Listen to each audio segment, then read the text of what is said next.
panibagong vlog na naman po.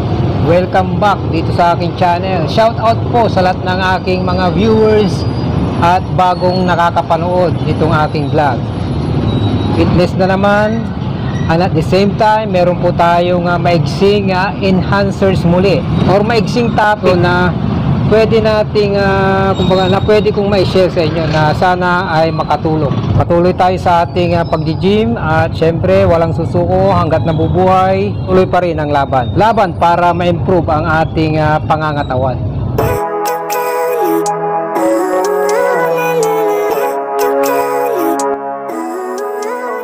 Lahat tayo dito sa mundo ay naghahangad ng kasiyahan. Siyempre may mga bagay-bagay na pwedeng magpasaya sa atin. Pag nakakamtan natin yun or na-experience, ay bibigay sa atin ng kalusugan ng puso at nagpapangiti. Mabisang anti-stress po yun, yung lagi tayong masaya.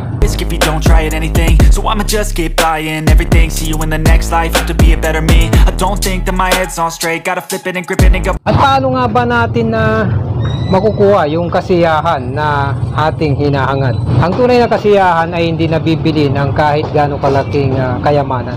Ano nga ba talaga ang perpektong formula para mapasaya natin ang ating sarili or buhay? Para sa akin, ang lubos na magbibigay sa akin ng kasiyahan ay yung pagiging malaya.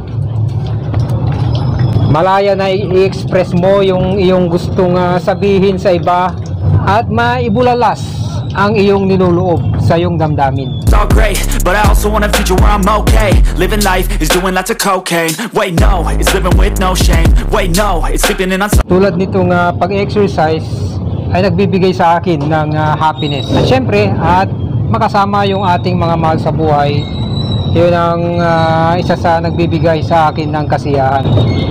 Pero bukod pa doon, meron pa tayong hinahangad na kasiyahan. It can show you what you want.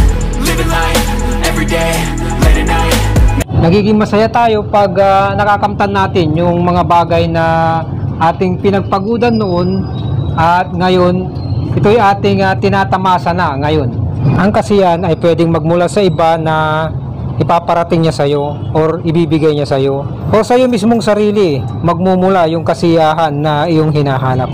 Pero kadalasan naman ay nagmumula sa iba. Kaya yun po yung isa sa sinasabi nilang no man is an island, na hindi rin na pwedeng mabuhay ang isang tao ng nag-iisa at kailangan niya ng kasama. But I've never seen clearer. I don't really think anyone can save me, and honestly I'm not really sure I want saving. I like to be my own worst enemy. There's no risk if you don't try it anything, so I'ma just keep buying everything. May mga iba naman na masaya sila kahit nag-iisa. Yun yung kaya nilang paligayahin ang kanilang sarili. So mostly po masaya tayo dahil hindi po tayo nag-iisa at meron tayong katuwang sa mga pagharap natin sa ating mga dumarating na struggles sa buhay.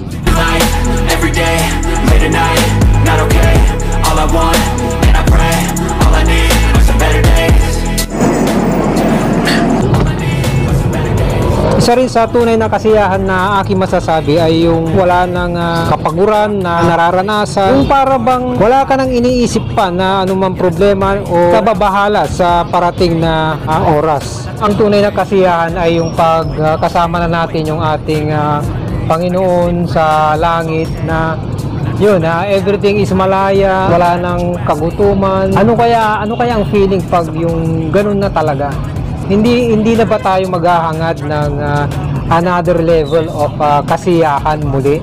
Kung nandun na tayo sa pagkakataong iyon, na yung wala na tayong ibang iniisip kundi puro kasiyahan na lamang yung ating na-experience. All I want, and I pray, I believe in a better day. Living life, every day, late at night, not okay. Basta healthy po tayo at hindi nagkakasakit, napakalaking kasiyahan na po yun sa ating buhay. Pinaka-importante dyan, mag-pray ka para yun, bigyan ka ng wisdom para makapag-isip ng mas magandang solusyon sa iyong problema. Basta naniniwala ka na tama ang iyong ginagawa, magbibigay na sa iyo ng kasiyahan iyon. I-accept natin yung dapat i-accept, na kung alam naman natin na yun talaga ang magbibigay ng kapayapaan sa iyong sitwasyon. Enjoyin lang natin kung saan man tayo naroroon sa ngayon. Ang kasiyahan kasi ay nandito lamang sa ating puso. Living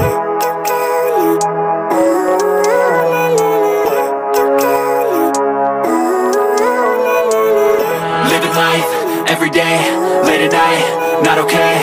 All I want, and I pray, all I need are some better days. Fuck me, I'm looking in the mirror, so foggy, but I've never seen clearer. I don't really think anyone can save me, and honestly I'm not really sure I want saving. I like to be my own worst enemy. There's no risk if you don't try at anything, so I'ma just keep buying everything. See you in the next life, have to be a better me. I don't think that my head's on straight, gotta flip it and grip it and go and get an x-ray.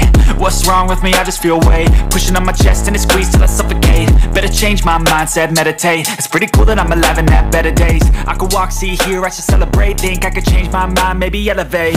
Living life, everyday, late at night, not okay.